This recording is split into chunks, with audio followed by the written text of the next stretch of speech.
President Obama meets with congressional leaders tomorrow to try to break that logjam over raising the federal debt limit. Now, the president says he wants a long-term solution for the government's budget problems.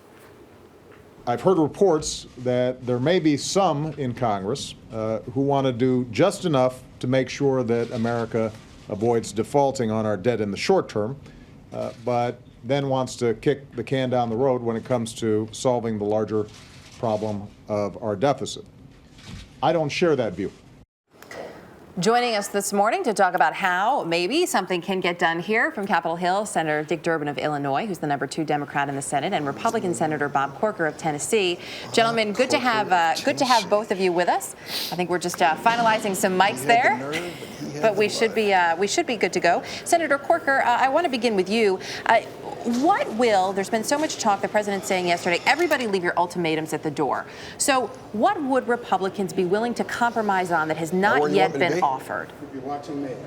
So I think we see this as a seminal moment where we have an opportunity to dramatically change the character of spending in our country. I've laid something out called the CAP Act. I know Senator Durbin's been working with some bipartisan group, but I think most of us see this as a tremendous opportunity for our country to really change the level of spending that we have and really reduce deficits in the future. Why, if this is a tremendous opportunity, though, Senator, why has it taken so long? Why are we now facing this limit, which is an extended limit? And some people would look at the 112th Congress and say, what have you all been doing? We've known about this for months. Why not take that opportunity months ago to prevent being here?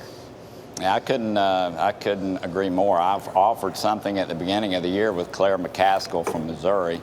We haven't had a budget in the Senate now for 798 days. Now think about that. So we haven't even gone through the budget process. So look, I couldn't agree more. It's the most dysfunctional place I've ever been in my life. And my hope is that over the next month or so, we can rectify that, move ahead, do some great things for our country while we have this wonderful opportunity to do so. So in terms of this opportunity, Senator Durbin, I want to bring you in now. A member of the Gang of Six, you've been working on this for a long time. This meeting tomorrow with the president, what is going to be different this time? House Speaker John Boehner has said he questions the usefulness of the meeting. Well, I think it's a good question. It's a valid question. And I've been involved in this for over a year and a half, for a whole year, on the President's Deficit Fiscal Commission, where we had 3 Republican senators vote with us. So basically, we had a bipartisan buy-in to a way to reduce the deficit.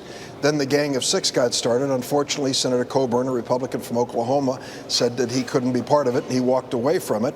But we tried to continue to engage other members, Democrats and Republicans.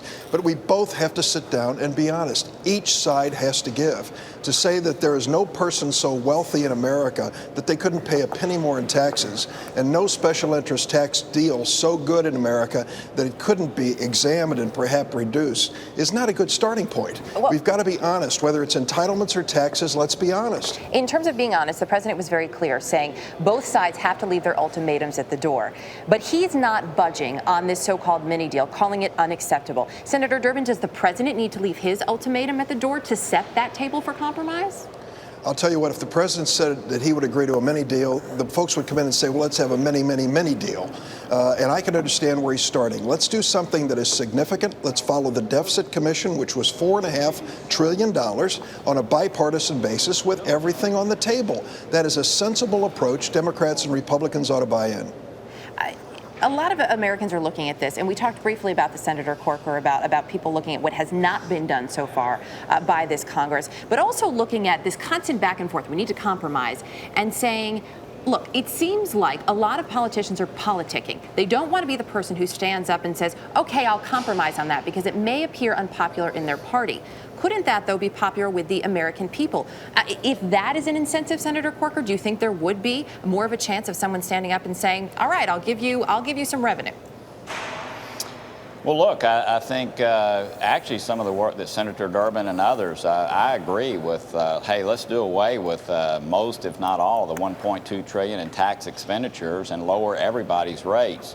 There are 2 ways of scoring revenues. One is static, one is dynamic. And what that means is if you really make the tax code more simple, you create tremendous economic growth, which creates revenue. So I do think that is something that many of us would be willing to work on. So look, I think we have an opportunity I think the best way for us to reach a deal is for both sides to quit bashing each other, and let's sit down.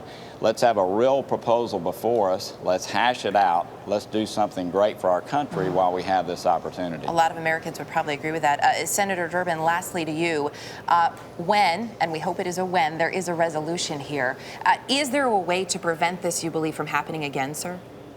Well, I can tell you first, what Bob Corker just said ought to be the beginning of our conversation in the White House. That is exactly the attitude that we need on both sides. And we're going to face this again for another continuing resolution or appropriation at the end of this year, another debt ceiling next year. Let's try to get something moving forward, because we want this economy to move forward, to create jobs, and people to have some certainty that the American economy is the strongest in the world and will continue to be.